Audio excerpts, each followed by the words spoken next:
Let me ask you a personal question. Are you someone that worries a lot and or overthink everything? Well, welcome to the club, my friend. Today, I'm going to talk about worrying and overthinking and what we can do when it comes to Chinese medicine treatment for those two really mental health issues that so many of us, including so many of our patients, suffer from. We're going to do the distinction between worrying, overthinking, anxiety, the physical symptoms that comes from those two emotions, and then we're going to talk about the Western views, and then we'll look at Chinese medicine treatment, including the best acupuncture points to calm that mind that overthinks. And I'm going to share a couple of personal stories about worrying specifically and overthinking. Are you ready? Let's go. Welcome back to my channel. If it's your first time here, I'm Clara from AcuPro Academy, and I create Chinese medicine and acupuncture content for students and practitioners, making it easy to grasp and fun to learn.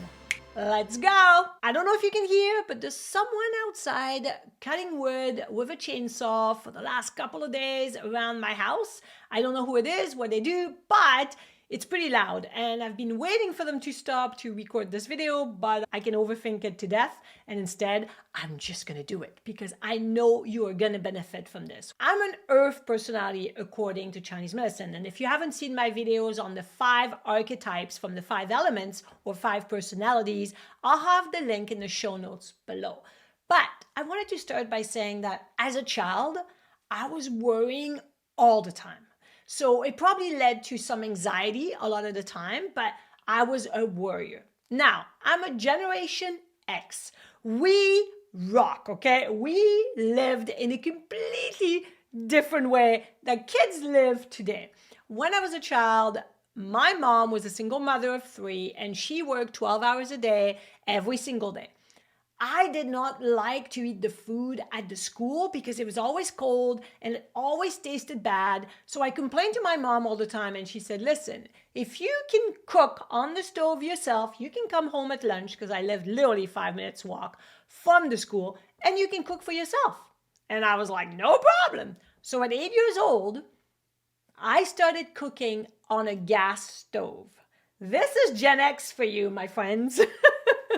This is Gen X for you. Yep, that's what we did. So I came every day and I made lunch on the stove, which you have to light up with a match. My mom gave me the lesson over and over and over. Make sure this is turned off, because if it's not turned off, the gas is gonna come out and the whole apartment building could explode and everyone could die.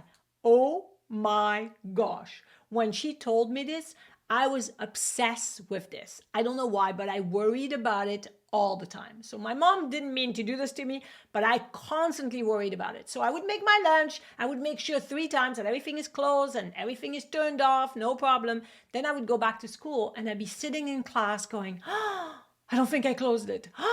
Everybody's gonna die. It's gonna explode. It's all gonna be my fault. And then I got into this massive anxiety that started from the worrying about the gas stove. As I grew and became an adult, I did this a lot. Have you ever gone back home because you're like, I don't think I locked the door. Did I lock the door? I think I didn't lock the door. Even though you checked before you left, you're going back because you think, no, I don't think I locked the door. We have all done this. And we know if we don't go back, we're going to worry and worry and worry. So we have to, right? This is who I was pretty much my whole childhood, teenage years, and early adulthood. I worried about everything. And I always thought that everything that was going to become a catastrophe would be my fault, and I would feel terrible for the rest of my life. I had this big cloud over my head about worrying.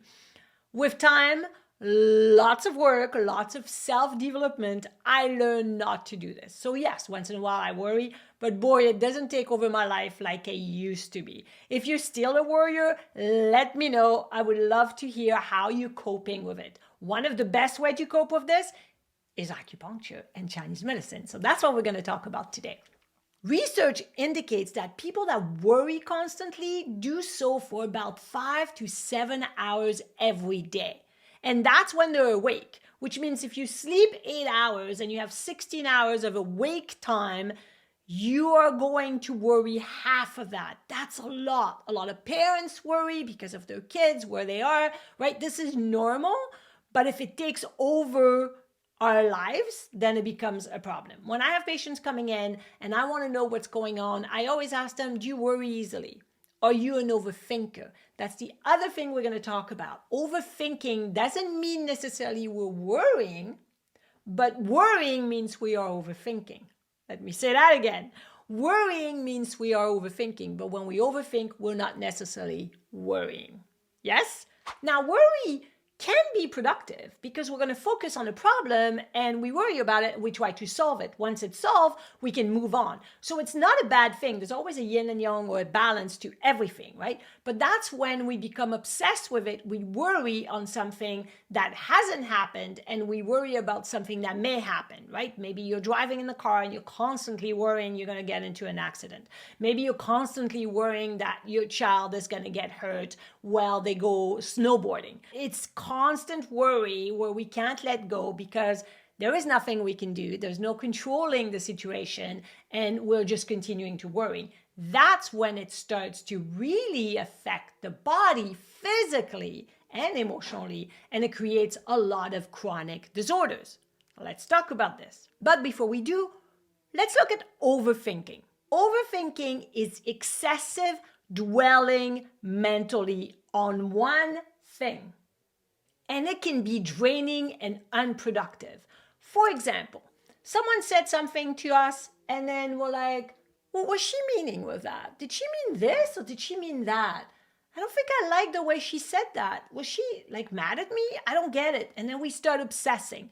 This happens to me online because I'm online a lot and people will say things really fast and they'll write something, but there's no tone. So you don't know what people say. And I read this and I'm like, what do you mean? I don't understand, right? And I start thinking how I can respond and the overthinking. I'll give you an example. Someone said one time to me, I love your videos, but I hate your accent. Can you lose it?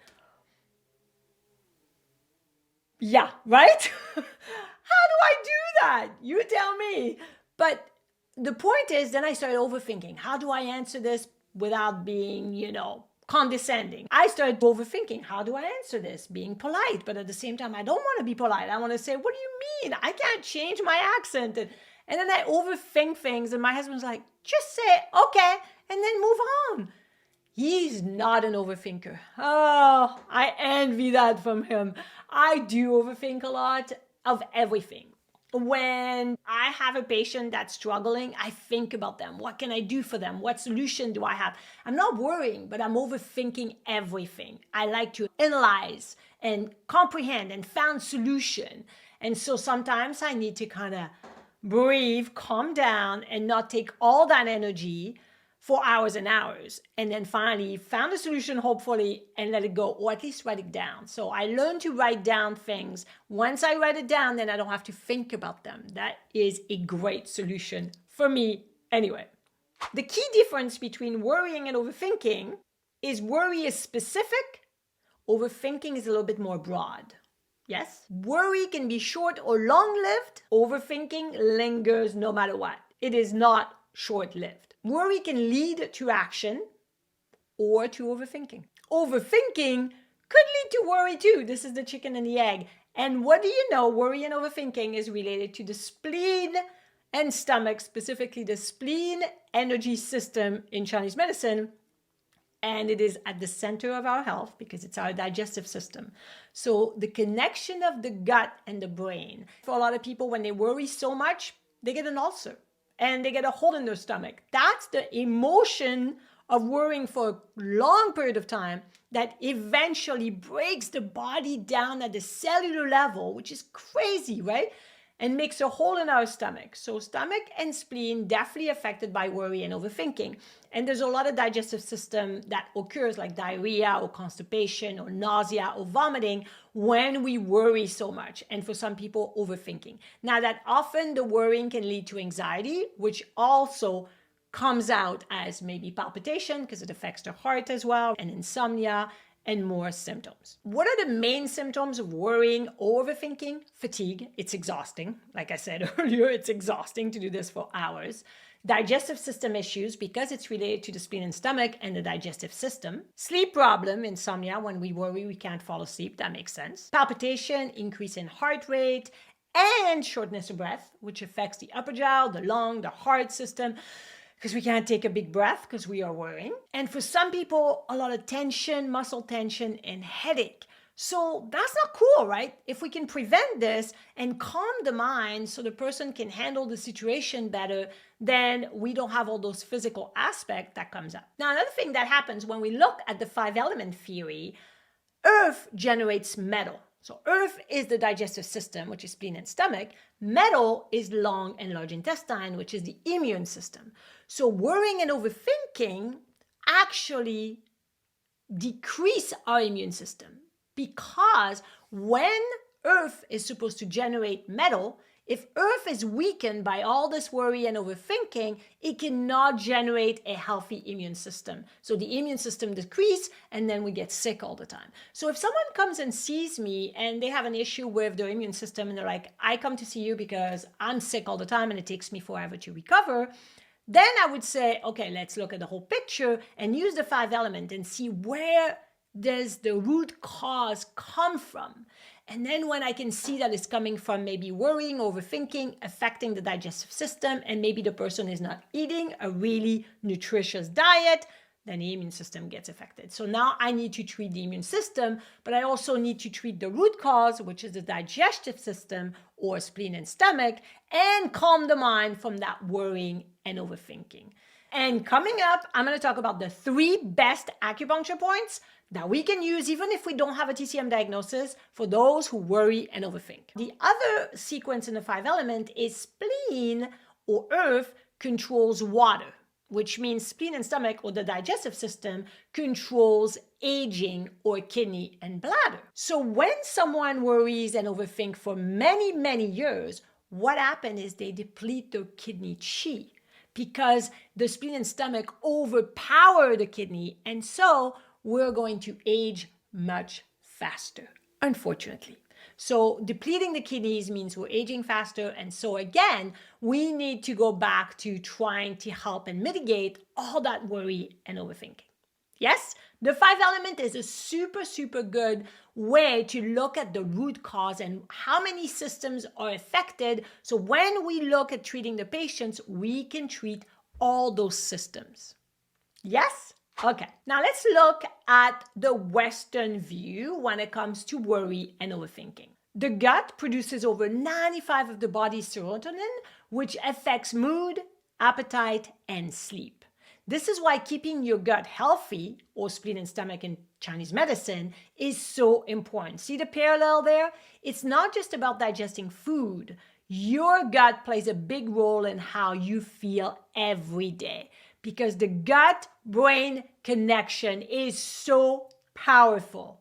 And in Chinese medicine, we know this because worry and overthinking affects the spleen and stomach, creating a lot of fatigue, muscle weakness, heaviness, the inability to focus, to concentrate, and so much more. Let's talk about the vagus nerve.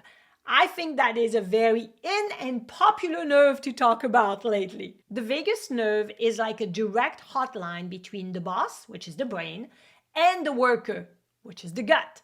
This nerve is super long. It starts in your brain and travels all the way down through your neck, chest, and into your belly. It's actually the longest nerve in the body. The vagus nerve is a key part of the parasympathetic nervous system. So we understand why acupuncture works so well, because it literally accesses the vagus nerve, because acupuncture puts the patient in a parasympathetic state. What did I say? Acupuncture rocks! Before we start talking about Chinese medicine treatment for those 2 emotions, because they are categorized as emotions in TCM perspective, I wanted to share another story with you because I think it always illustrates the point. This is a great story, by the way. I love to tell the story. It is a true story of my childhood. I did not make it up. Listen to this, because you're going to think, what? That's impossible. Oh, it's possible. As I said, my mother was a single mother of 3. We live in a small apartment. We didn't even have a bathroom.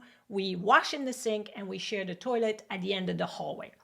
The rent at that time, when I was a kid, I was about 9 or 10, and the rent at the time was 450 francs. Okay, this was before the euros. Yes, that takes us back to the 70s. One winter day, I'm all alone at home. I lived in an apartment building that had about 6 apartments in the first floor. This was a 1-bedroom apartment, like a kitchen and a bedroom. It's very small. Someone knocks on the door. I open the door, and here stands a lady holding the hand of a little girl that is 4 years old. I found that out later. They look tired, ragged. Her coat's got holes in it. And then she says to me, "Is your mom or dad home?" And I said, "No, I'm all alone home." Yep, I opened the door to a stranger. Please don't repeat this.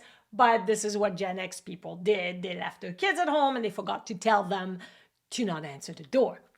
I said, "No, they're not here." And she said, "We're so cold. It's so cold outside. I'm from the French Alps. There was a lot of snow outside. It was winter and it's really cold." And she said, "Do you have anything that can help us? Some food or something warm, because we're so freezing." I felt so bad. I'm an empath. I invited this lady and her daughter into our apartment. She sat down. I made some tea for her for warmth. I made some soup for both of them because we had a couple of cans of soup. And then we talked for a while. And I felt so sad for them because I was thinking, at least we have a roof on our head. They don't. She's telling me that they don't have a place to live. They don't have an apartment. They slept outside last night. I come from a ski resort in France. There is no shelter available in that town. I felt so bad for them that I went into our sugar box. So we used to have a sugar box that had little cubes of sugar because that's how we grew up. It wasn't in powder, it was cube of sugar. My mom used to empty this and put a 500 franc bill into a little plastic at the bottom of the sugar cube box and then cover it back with the sugar cubes, because she didn't use banks, she didn't trust anybody but keeping her money. So it's kind of like under the mattress, except it was in the sugar box. And so I went in the sugar box and I gave our rent money to this lady because I felt like at least she could find a place to stay for the night and stay warm with her daughter. She thanked me like 10 times. She hugged me. She said, "Oh my God, thank you so, so much. I can't believe you did this. Thank you, thank you, thank you." Took her daughter and they left. As soon as I closed the door, I started worrying. Oh my gosh. What is my mom going to say? I gave the rent money away. Even though it felt right at the moment, suddenly you backpedal and you're thinking, my mom is going to lose it on me. Her liver young is going to rise so high. I was really worrying. I started feeling nauseated. I couldn't eat. I couldn't do anything. I just worried until she came home. She came home about 4 or 5 hours later at the end of the day. And then I had to tell her. So I told her what happened, and then I told her I gave them the rent money. And of course, as predicted, she literally exploded. Liver young rising, volcano explosion. Asking me if I was crazy. So those people have a place to stay, and now rent is due in 3 days, and we don't have the rent. How are we going to pay the rent? They're going to evict us. And my mom got so upset. And then I was like, oh my God, they're going to evict us because of me. We're going to end up in the snow, in the street, in the winter. What have I done? And then I started worrying, overthinking. And then my mom, 2 days before, so the next day, sat on her bed at night and started crying. And to see your mom crying is very hard, right? It's just so hard because my mom was my champion. My dad died when I was 5, so she was everything to me. And she's crying, how am I going to pay rent? How am I going to pay rent? And I don't know why, but I said, it's going to be okay. It's going to be okay. Because I was worrying. I didn't want her to also fall apart because I needed her to stay strong. So I said, it's going to be okay. It's going to be okay. And she goes, how is it going to be okay? I don't have the money. And I remember thinking, no, it's going to be okay. Because I gave this money away and this person is now in a better state or she has help. So we're going to get helped, right? That's how it works. You give, you get back. That's how I thought when I was 9 years old. I have never changed that. If you give a lot of value, like I'm doing right now, it all comes back to you because people are going to be so impacted by it, which is a little ripple. And if you are impacted by what I share, then your patients in turn are going to be impacted. This is such a ripple. So the next day, I go to school. My teacher says, "Oh, your friend Marie is sick with the flu right now. Can you bring the homework she needs to do for next week home to her?" No problem. After school, I walk to my friend Marie's house, which is about 20-25 minutes walk, and it is snowing like you would not believe. It's coming down, so much snow. So I walk there. Her mom's like, "I don't want you to get sick, so I'm going to take the homework." She gave me a hot chocolate, and then I'm on my way back home.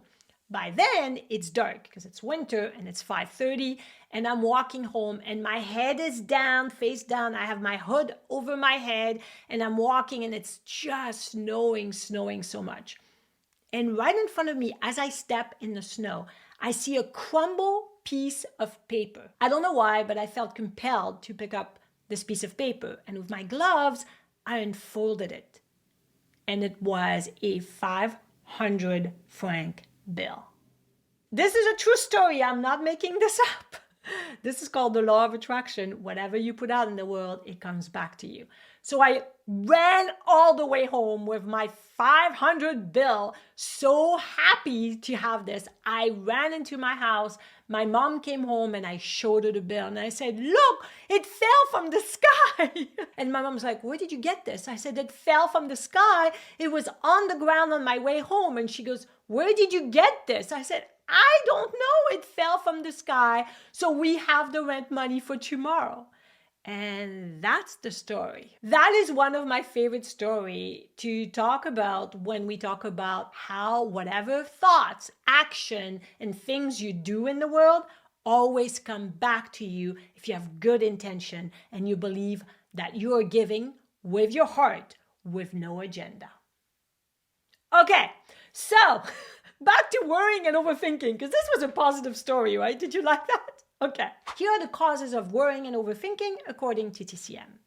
Emotional stress, emotional trauma, irregular diet or a diet that's not nourishing the brain or not nutritious, lack of exercise, too much exercise, or a lot of stress, overwhelmed, overworked. Those are all causes or possible causes of worrying and overthinking according to Chinese medicine. Now, before I talked about the 3 best points when it comes to overthinking and worrying, let's look at ear acupuncture. I love to use auricular acupuncture. It is so beneficial, and you can put ear seeds so patients can go home and actually press on them to activate the point, or you could obviously do it while you're giving a treatment. Here are the best 4 auricular acupuncture point for worrying and overthinking. Because it affects the spleen, we're going to do spleen. Because it affects the heart, because long-standing emotions in TCM always affect the heart. Mind, we're going to put the heart. We're also going to put the liver because a lot of time this is very stressful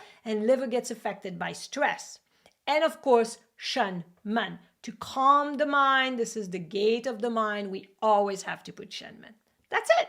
Now we're going to look at TCM patterns with their symptoms and acupuncture points when it comes to overthinking and worrying. But before we do, if you have a hard time making up your diagnosis, because that's the hardest part of TCM, by the way, I have a whole masterclass on how to make TCM diagnosis easy. It's an hour and a half, you get CEUs, and people have taken it, absolutely love it. I give you a framework to help you make a diagnosis super simply, and so you don't struggle as much. The link will be below. Check it out. At the beginning, I mentioned the 3 most powerful acupuncture points for worrying and overthinking.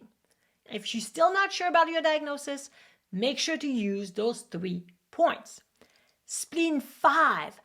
Best point for worrying and overthinking, specifically when it creates a lot of fatigue, which depletes the spleen. Makes sense. Spleen 6, of course. Spleen 6 is a crossing point of spleen, liver, and kidney. So it's great for mental health issues, specifically worrying and overthinking, stress, which affects the liver, and aging affects the kidney, right? And it affects the reproductive system. So spleen 6 has to be there. And of course, the third eye, yin tong. very good at calming the mind. Now, there's a lot of the points you can put depending on what's happening with the person. If the worrying and overthinking creates some digestive issue like nausea, then pericardium 6 would be a great point, right? If it creates a lot of palpitation, REN 17 would be a great point. There's a lot of points we can put to calm the mind. But first, let's look at common patterns according to Chinese medicine with their symptoms and acupuncture points. So the first one is liver overacts on spleen, which makes sense because when we're really stressed, liver qi becomes stagnated. And of course, according to the 5-element theory, it overpowers the earth or the spleen and stomach and creates a spleen deficiency. So those people that have that pattern, which is liver qi stagnation creating spleen qi deficiency or liver overacts, over-control spleen, we're going to have worry, overthinking, but moody, irritable, rib pain when we are stressed, meaning it's kind of like that pain in between the intercostal space. Poor appetite, meaning craving sweets and eating at irregular hours or irregular time, but no hunger in the morning when the person is waking up. Now, there's going to be loose stools, and maybe some of those people will have irritable bowel syndrome. If this affects women, PMS will be quite pronounced with a lot of breast tenderness, constipation, bloating, moodiness, and feeling clumsy. That's a big one during PMS as well. The tongue would be pale and the pulse would be wiry, maybe weak on the spleen area on the right, depending on how weak the spleen is. The best formula for this is Shayao San, which is often translated by rambling powder or easy wanderer because it's supposed to calm and regulate your qi and be smooth. Now, acupuncture point wise, of course, we have to do the 4 gates. Liver 3, large intestine 4. We also want to do the front move point of the liver, which is liver 14, to kind of calm that liver energy. Spleen 6, as I mentioned earlier, has to be there. Stomach 36 to tonify spleen qi, right? And liver 13, because liver 13 is the front move point of the spleen. So now we've really covered between spleen and stomach, and I would add spleen 5 every single time and yin tong as well.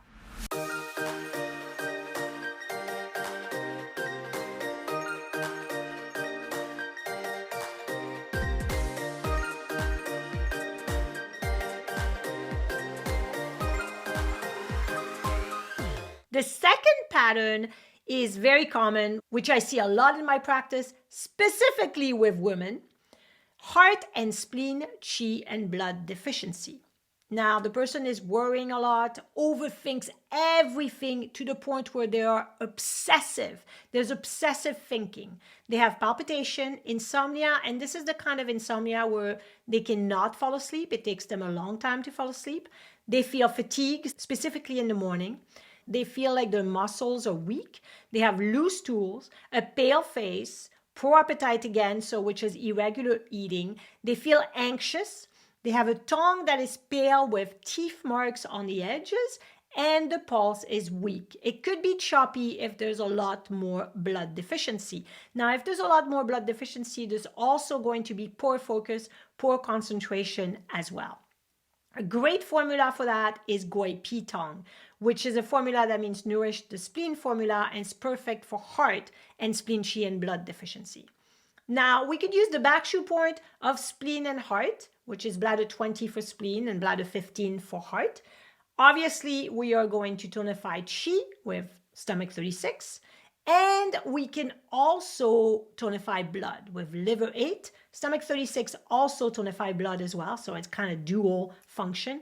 We want to put spleen 6. I would definitely also put spleen 5 and yin tong. And we can add REN 15, REN 17 if there's a lot of palpitation or heart issue coming up like anxiety. Now, this is just a guide. This is just a basic. It doesn't mean that this is the only thing to do. It's just to kind of give you an idea how I go about treatment. The last most common pattern, it doesn't mean that everyone is either one of those. It could be something totally different, but those are the ones that I see the most in clinical practice, okay? So the last one is a little bit different because we don't always think about it, but I talked about it at the beginning, how digestive system basically generates your immune system. So if digestive system or spleen and stomach are weak, then lung and large intestine would be weak. So this pattern is lung and spleen Qi deficiency. So the person is, of course, worrying and overthinking. They cry easily. They get really moody, where they just get so stressed and then suddenly burst into tears. They're fatigued, of course. They have shortness of breath. They are catching cold and flu easily. They sweat easily as well during the day, specifically when they worry and overthink. They do have loose stools because it's a spleen Qi deficiency as well. And if they are exhausted, they may cough during exertion. So if they try to exercise, it's like shortness of breath and then cough, cough, but nothing's coming up. It's completely just a lung Qi deficiency. So the tongue is pale and the pulse is weak. Now, we have a lot of formulas for this. One that is good is Bu Fei Tong, which really tonify and nourish the lung. Fei is lung. And we can add up more herbs to it, but I want to focus on the acupuncture points more. So again, we can do front mu point or back shu point. If you do back shu point, then bladder 13 is your back shu of lung and bladder 20 of spleen. Now, if you do want to do a front treatment, I would use lung 1, the front mu point of the lung, and liver 13, the front mu point of the spleen. Now you can add up Ren 6 and stomach 36 to tonify and lift that energy, because they both tonify Qi. I would add up lung 7 to tonify, obviously, the lung, and stomach 36 also is the commander point of the immune system, so great combination here. And then we could put kidney 27 for all the crying, yin tong to calm the mind, and of course spleen 5 again for the worry, overthinking. Does that make sense? Wow, we covered a lot today. I truly hope it was useful to you. I also have done a video on grief and sadness and all the acupuncture points we can use to help patients going through those emotional states like grief and sadness. Check out this video, and in the meantime, keep rocking it using TCM, because after all, acupuncture rocks!